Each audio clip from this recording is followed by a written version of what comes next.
Good morning. I wanted to welcome everyone to the weekend. It is Saturday, and I wanted to make sure that I at least posted some basic information for Modules 5 and Module 6. So specifically, we'll talk about Module 5. This should help reinforce the information that I posted on the webpage on Blackboard Learn.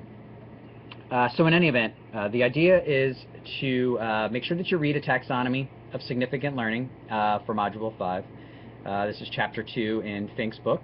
It's the second required chapter from his book that we're going to read for class, and it also lays out the foundation for the final assignment that I'll get into much more detail about on Monday or Tuesday of this coming week, and that way it'll provide you with some time and preparation. Although I will say that many of the assignments that we've set up to this point really do support the building of your final product. So hopefully the final product won't be too time consuming, because you will have done much of the legwork either in your asynchronous discussion posts or your assignments that we've been submitting over the past few weeks. So in any event, in Chapter 1 that we read probably last week, Fink challenged all of us to think about what we really want students to take away from the course, what we dream about, the types of course that we envision ourselves designing.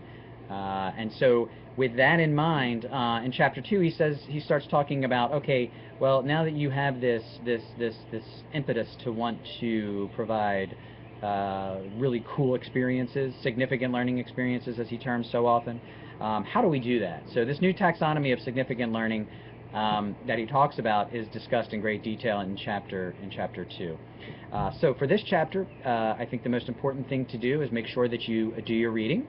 Also, the items due in the module include your assignment, of course, which is to create a significant learning activity for your college or university class that you find interesting to teach. You're going to post that narrative to the assignment link, and make sure that you take a look at the details that I've provided in that module assignment page, which is separate. I've also provided a variety of different videos for this week, which were posted on Sunday or on Monday, and the idea is to watch those. One looks at Fink actually talking about significant learning experiences. Another is focusing on Bloom's taxonomy, which he alludes to often in Chapter 2. And then he also really gets into some detail about the revised taxonomy and actually has some schematics for us to learn from. I also then posted Part 1 of Priming Students for Self-Directed Learning. This was a link that he had shared in Chapter 2, so I thought it would be interesting for us to watch that. That's only a 3 to 4 minute video. And then lastly, I found something that I thought was funny, which was Bloom's taxonomy according to Seinfeld. So I hope you enjoy that. In any event, I've also posted, and many of you have already replied to the discussion board post. And that was write a 2 or 3 paragraph post and respond to the following information as it relates to course goals, specifically around significant learning as you think about designing a class for your final project in the course. Formulate a list of significant course-specific learning goals. Pay close attention to Exhibits 2.1 and 2.2.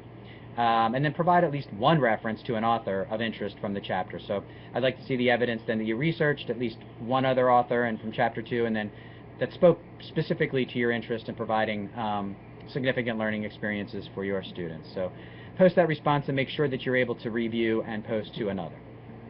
So I hope that's all for now, and this should get us started for Chapter 5. I'm sorry, for Module 5 and Chapter 2.